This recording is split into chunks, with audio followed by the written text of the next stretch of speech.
Colonel Morris Langston was just trying to get home from church. A cop saw a suspicious black man behind the wheel and nearly pulled his weapon. But what came after that traffic stop changed everything. The SUV eased onto the shoulder of Summerlin Drive, just outside Macon, Georgia, kicking up a bit of dust from the loose gravel.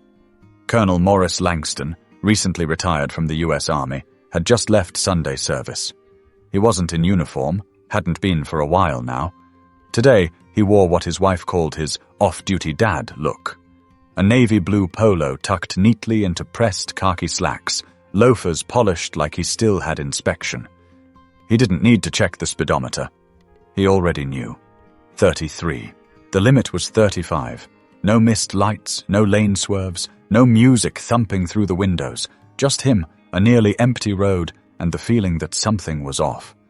That feeling was confirmed when the red and blue lights lit up behind him. Morris exhaled through his nose, slow and steady. Years of service taught him not to react too quickly. You assess. You stay composed. You don't escalate. He pulled over near an old convenience store that hadn't had a working ice machine in 5 years. A few folks sat under the front awning, nursing sodas and lottery tickets.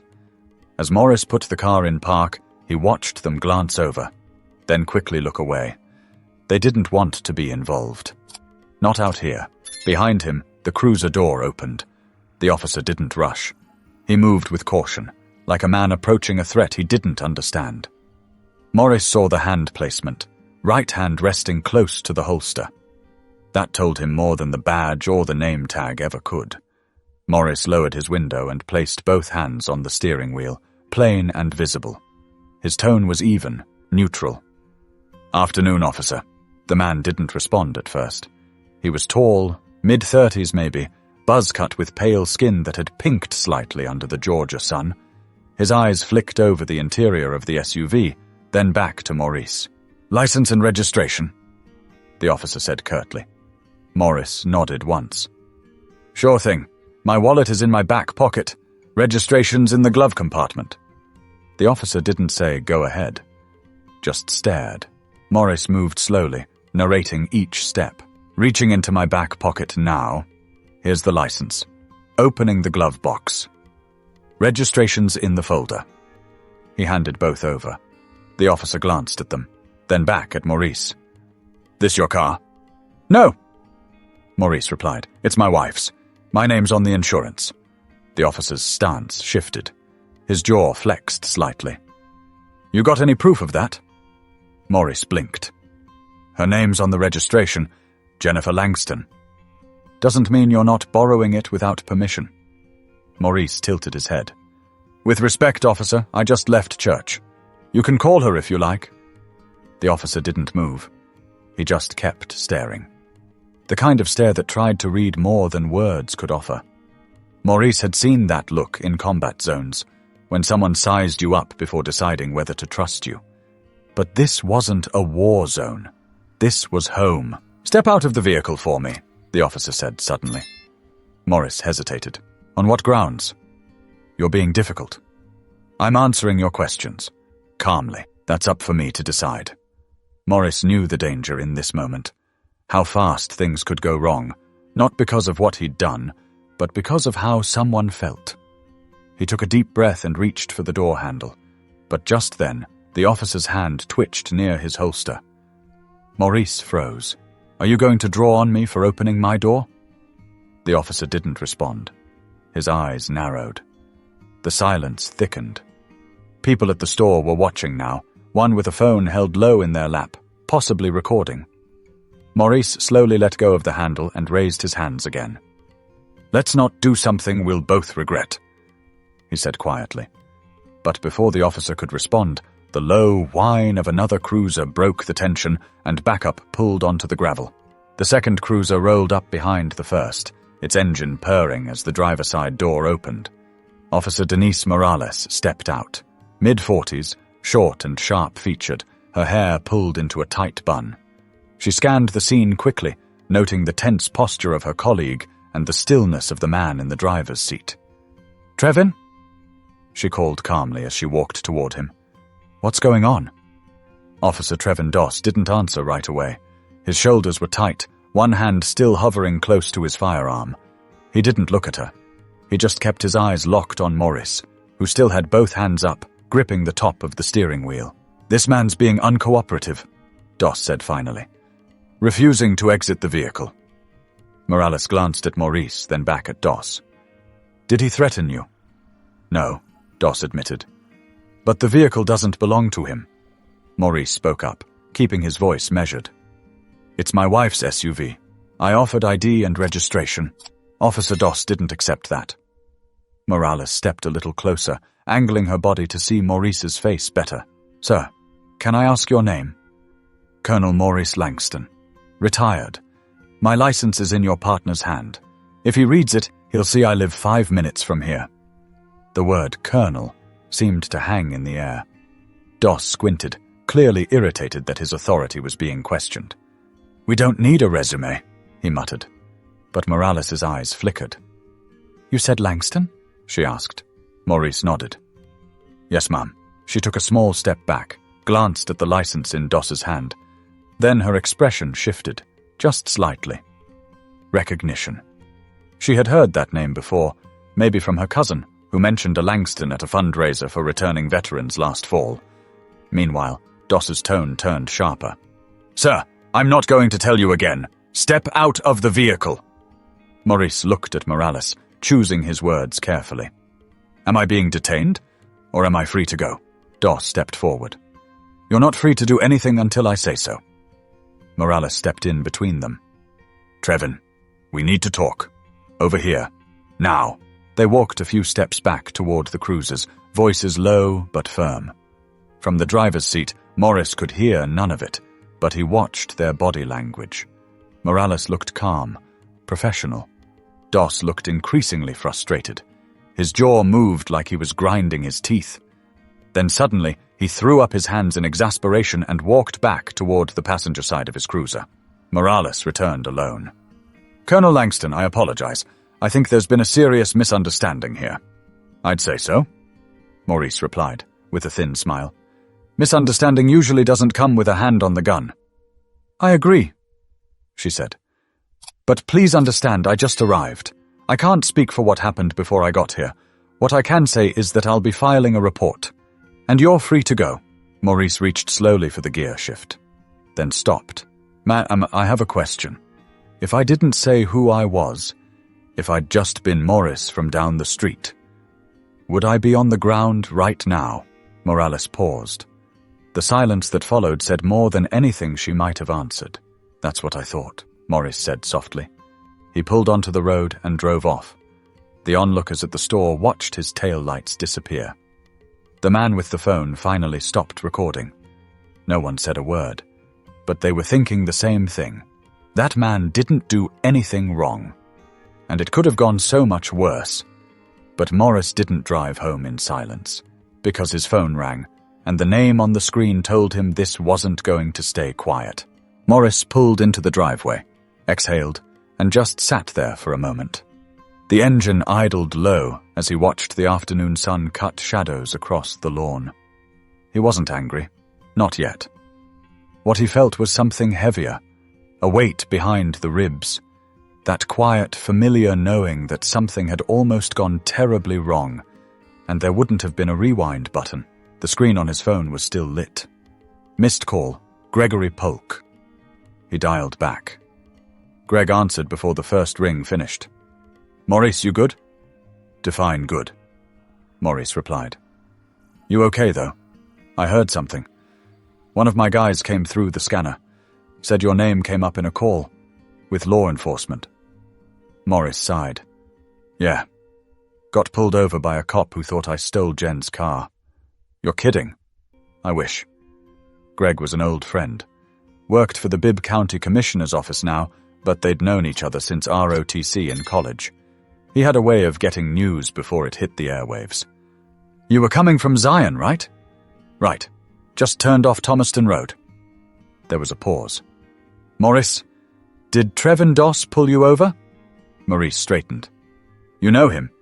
Everyone does. He's been counseled more times than I can count. He baits people, almost always black men. He's careful, but not smart." Morris gritted his teeth. He had his hand on his weapon before I even spoke. That doesn't surprise me. Listen, this isn't staying quiet. Morales was there, right? Yeah, she de-escalated it. Handled it right. Greg clicked his tongue. Still, word spreading. Someone filmed the last few minutes of it outside the corner store. It's going to hit Facebook before the sun sets. Maurice rubbed his temple. I didn't want this. I didn't do anything. You existing was enough for him to act like you did. There was silence. Greg continued. Come down to my office tomorrow. We need to talk options. And Maurice? Yeah? I don't care how calm you were. That could have gone sideways. I'm glad you're still here, man. That stuck with him. Still here. Like surviving a war zone in your own neighborhood. But Greg was right. The video did hit social media. Fast. Within 2 hours, someone tagged the local news station. Another tagged the police department's Facebook page. Then came the comments. Some folks just wanted to know what happened. Others demanded answers. And a few twisted it around, saying Morris must have done something to draw that kind of attention. He expected that. What he didn't expect was a call at 6:45 p.m. from someone inside the department. Colonel Langston? Yes. This is Lieutenant Brian Cargill with the Internal Affairs Division. Do you have a moment? Morris stepped into his home office and closed the door. I do. I want to begin by saying this isn't an official statement request, not yet. But I need to know, do you plan to file a complaint? Morris hesitated. Not because he wasn't sure what happened. He was crystal clear, but because he knew what it would mean. I haven't decided, he said finally. I understand. We'll be reviewing bodycam footage tonight. I'll be in touch. Morris ended the call and looked out the window, past the driveway, where the SUV now sat parked and still. That car had gotten him home, but it could have been a whole different story. And the town? The town wasn't sleeping this off, because by morning the phone would ring again. But this time, it wouldn't be a friend. It would be a reporter. Jennifer Langston didn't say much when Morris told her what happened. She listened, arms crossed, leaning against the kitchen counter, her lips pressed into a thin, tight line. When he got to the part about the officer almost drawing his weapon, her hand clenched the edge of the counter so hard her knuckles turned white. I've been driving that car for years, she said. And I've never once been pulled over. Morris gave a soft nod. That's what I'm saying.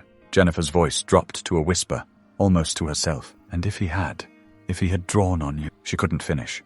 She just shook her head and stepped out of the room. The next morning, Morris sat across from Greg in the county building. 3rd floor, corner office that smelled faintly of old paper and burnt coffee. Greg had already pulled up the video. It was grainy but clear enough. You could see Morris's calm. You could see the posture of the officer. You could hear the tension, even without subtitles. This is going to light a fire, Greg said. You ready for that? Morris leaned back in his chair. I didn't ask for this. No, but it's here. The county had already received 3 written complaints from citizens who watched the video. A 4th came from an anonymous staffer at the local high school, someone who knew Jennifer from PTA meetings. The pressure was building, fast. By lunchtime, Police Chief Nolan Crenshaw held a private meeting with department leadership. We're in a bind, he said, standing at the head of the long table in the station's upstairs conference room.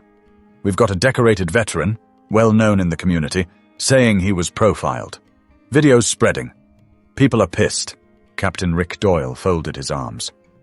We're jumping to conclusions. Trevin says the guy was being evasive. That's textbook behavior for a stolen vehicle. Crenshaw's voice hardened. Evasive? He was going 33 and a 35. A few officers shifted in their chairs.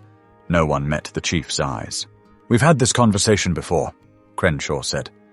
Too many times. The patterns are there. And frankly, I'm tired of seeing Doss's name in my inbox. Another officer, a younger one named Alan Griggs, cleared his throat. Sir, what do we do next? We're reviewing his body cam. Then we bring in Colonel Langston for an official statement. And if what we see matches what's already out there, we're suspending Doss pending a formal investigation. Captain Doyle let out a small scoff. We're really going to toss one of our own under the bus over a PR mess? Crenshaw glared at him. We're not tossing anyone. We're holding people accountable. There's a difference. Across town, in living rooms and group texts, people were having their own conversations. He's one of the good ones, a woman said during a small group meeting at a church near Vineville Avenue. We've known Maurice for years. He helped fix our fence after that tornado. At a diner, 2 retired vets sat over coffee. One of them leaned in close. You think this would have happened if he was white? His friend didn't answer right away, just stared at the coffee swirling in his mug. And at the high school where Jennifer taught part-time, one of her colleagues, Mr. Keating, social studies, walked up to her in the break room. Hey, Jen, just so you know, I saw the video. I'm really sorry. That shouldn't have happened. Jennifer gave him a small nod. It didn't just happen. Someone made it happen. But as more people started paying attention, the question shifted from, did this happen, to, what are we going to do about it? By midweek, the video had been shared over 30,000 times. Not just in Georgia either. It reached as far as Texas, Ohio, even Oregon. Someone tagged a popular military veteran page, and suddenly Maurice's name was circulating among communities he didn't even know existed. But closer to home, things were more complicated. At a small protest on the courthouse steps, about 50 people showed up. Some held signs. A few wore army green in support of Morris. A local pastor led a prayer circle. And an older woman named Mrs. Claudine, who remembered Morris from her son's days in the ROTC, stood on the steps and said loud enough for the reporters to hear. Some people need to be reminded. Wearing a uniform don't mean you're safe. It just means they hesitate a few seconds longer. That line made it onto the 6 o'clock news. Inside homes, it sparked even deeper conversations. White families who'd known the Langstons for years were asking themselves hard questions. Not because they'd been part of the problem, but because for the first time, they couldn't deny the problem existed. At a kitchen table on Chestnut Lane, a teenager named Travis looked at his mom after watching the news and asked, "Would that cop have pulled me over like that?" His mom hesitated. "No," she admitted. "I don't think he would have. So, why?" "I think," she said slowly, "we need to talk more about that." But not everyone was interested in listening. Online, a few loud voices pushed back. "This is just anti-police propaganda. He should have followed orders. Cops have a right to protect themselves." Maurice saw some of the comments. He didn't reply. Didn't need to. Because the truth didn't require debate. Back at the station, Chief Crenshaw made his move. He called a press conference. Standing stiff behind a podium, the town seal over his left shoulder, he addressed a room packed with reporters, community leaders, and concerned residents. After reviewing the footage, speaking with multiple officers, and meeting with Colonel Langston personally, the department has chosen to place Officer Trevin Doss on administrative leave pending a full investigation. This is not a presumption of guilt. It is a commitment to due process and to accountability. Someone asked if Doss had a history of complaints. Crenshaw's answer was carefully worded. "There have been prior incidents. I cannot comment on open internal cases." Then a different question. "What message are you sending to black residents of this town?" Crenshaw didn't hesitate this time. That what happened was wrong. That it was preventable. And that it matters. Morris wasn't there at the press conference. He was at home, watching from the couch. Jennifer sat next to him, holding his hand. "You think they'll do anything real?" she asked. Morris thought for a moment, then said, "They will now, because people are watching." At the same time, students at the local high school staged a walkout. Not a loud, flashy protest, just hundreds of teenagers standing outside in silence for 10 minutes. 1 minute for every second that passed between Morris asking, "Am I being detained?" and Doss nearly reaching for his weapon. Photos from the walkout went viral. People started paying attention for a reason bigger than just Maurice. It wasn't just about him anymore. It was about what his moment revealed. The cracks in the system. The quiet ways respect could disappear. The unspoken fear too many people lived with, And maybe, just maybe, the possibility that it didn't have to be this way. But even with the world watching, consequences don't come easy, and Morris still had one more step to take. It was a full week later when Maurice finally walked into town hall, not for a private conversation, but to speak in front of a packed auditorium. The event wasn't a protest. It wasn't even organized by him. It started with a group of local veterans who had quietly called in favors, made flyers, reached out to clergy and school principals. What they wanted wasn't noise. They wanted voices. Honest ones. Morris stood behind a wooden podium that creaked when he leaned forward. He wasn't dressed in anything special, just a button-down and slacks. No ribbons, no medals. He didn't need them. "I wasn't planning to speak tonight," he said, voice low but clear. "But silence didn't keep me safe last Sunday. So here I am." The room held its breath. "I'm not here to destroy a man's life. I'm here because mine could have been taken on the side of a road for no reason at all. Because if someone who served this country for more than 2 decades can be treated like a suspect before a human being, what does that mean for everybody else?" People nodded. Some looked away, blinking back heat behind their eyes. "I've been called sir in war zones by people with rifles aimed at me. And I've been called suspicious by a man trained to serve and protect. Right here in my hometown." He paused. "I don't want a parade. I want a change in protocol. I want more than just leave without pay. I want an apology, not just to me, but to every kid in this town who saw that video and thought, if it can happen to him, it can happen to me." A single clap broke out. Then another. Then a ripple of applause filled the room. It wasn't thunderous. It was steady. Like people who weren't just reacting, but agreeing. The mayor, a slim woman in her 60s named Ruth Delgado, took the mic next. "I hear you," she said simply. "I hear all of you." She promised to push for a civilian oversight board. She committed to reviewing department training. She didn't make dramatic promises, but she didn't offer excuses either. Outside town hall, a group of young men who had never met Morris before approached him. "You said everything we wanted to say," one of them said. Maurice shook his head. "You don't need me to say it. You need to keep saying it." Meanwhile, Officer Trevin Doss was officially suspended. The department confirmed that past complaints, 5 in total, had been quietly dismissed over the last 3 years. Now each one was being reopened.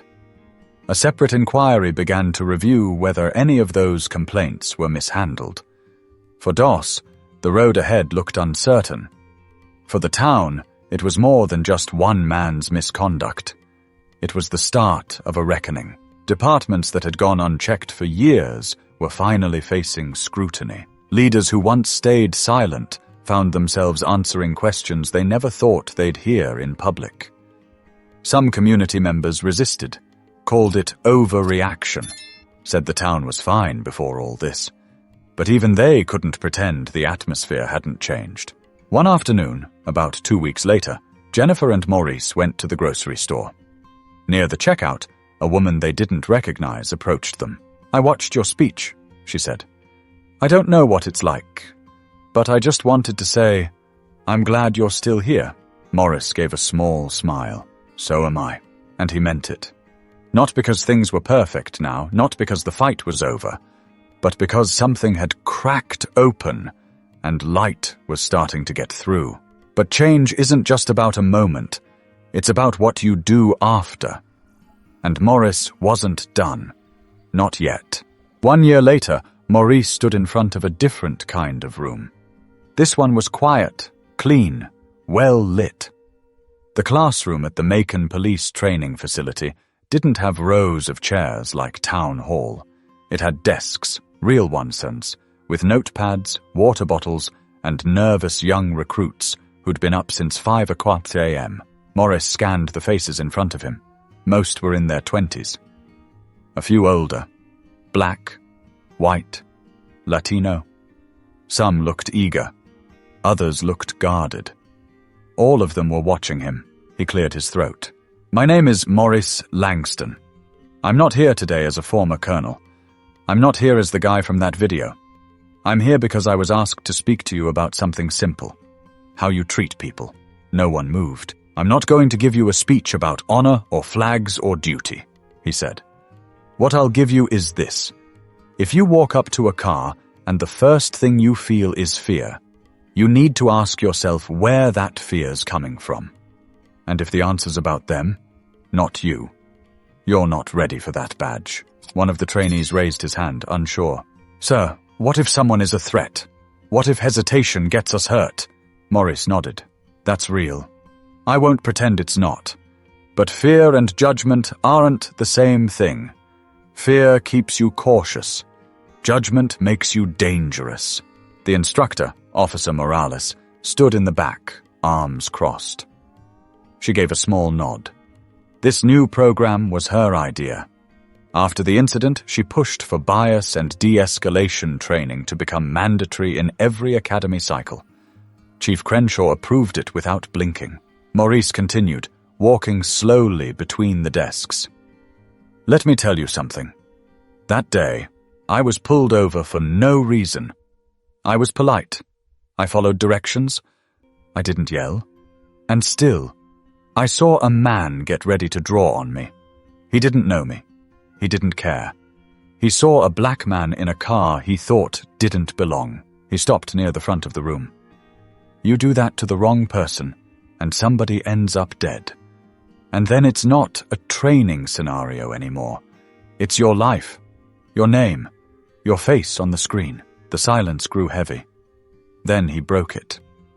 But it doesn't have to be that way. You can choose better.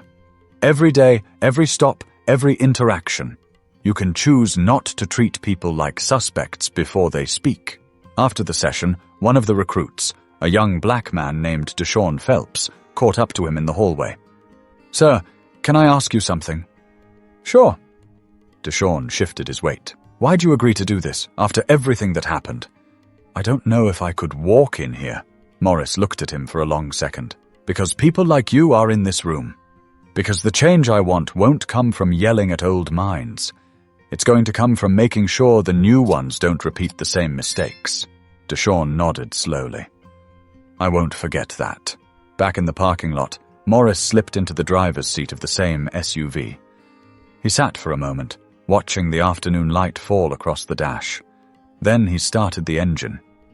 Jennifer called while he was still backing out. How'd it go? They listened, he said. Some of them really listened. She smiled through the phone. That's all we can hope for. Morris didn't respond right away. He thought about the past year. The speeches, the meetings, the long conversations with people who finally stopped defending what they didn't understand. The quiet apologies. The slow, careful steps forward. He pulled onto the road and said, almost to himself, it's not everything, but it's something. And sometimes, something is where the change begins. If this story meant something to you, don't forget to like, subscribe, and share. Because stories like Morris's aren't just meant to be heard. They're meant to be remembered.